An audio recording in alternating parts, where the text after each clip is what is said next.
eh bien, nous avons, nous, insoumis, déposé la première motion de censure de l'histoire de la gauche au Parlement européen contre la Commission européenne, notamment pour sa complicité dans le génocide à Gaza, mais aussi pour sa soumission aux États-Unis et la vassalisation de l'Europe aux États-Unis avec, je le disais, les 5% exigés par l'OTAN sur ordre de Trump sur les budgets de défense, mais aussi l'accord qui a été signé cet été, qui est absolument hallucinant, cet accord commercial qui est pire peut-être que ce qui existait au moment du TAFTA, où l'Europe s'est engagée notamment à acheter chaque année 600 milliards de dollars de produits américains, comme si nous étions le déversoir des produits états-uniens en Europe. Mais en plus de cela, elle s'est engagée à acheter 750 milliards de produits énergétiques, notamment de gaz de schiste, ce qui est évidemment une catastrophe écologique. Bref, ils se sont soumis à Donald Trump et donc nous déposons la première motion de censure de gauche. Ça sera aussi l'occasion de parler de la politique d'austérité et des reculs écologiques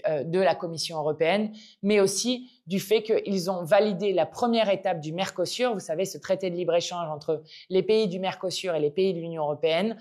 qui est un traité sur lequel unanimement en France, que ce soit les agriculteurs, les associations de défense de l'écologie, les économistes, bref, tout le monde explique que c'est une catastrophe absolue que de signer un tel traité de libre-échange. Donc, ça sera l'occasion de dire qu'après avoir fait tomber Bayrou en France, il nous faut faire tomber von der Leyen, la présidente de la Commission, en Europe. En tout cas, nous sommes sur un moment de rentrée qui est historique, qui marque le retour du peuple en politique. Ils en ont peur, c'est très bien comme ça. Il faut continuer plus que jamais et faire en sorte que le mois de septembre puisse être le moment du coup d'arrêt qui soit donné à la politique macroniste dont plus personne ne veut dans le pays. Alors force et courage, nous sommes sur un beau moment d'affirmation de la souveraineté populaire. On va y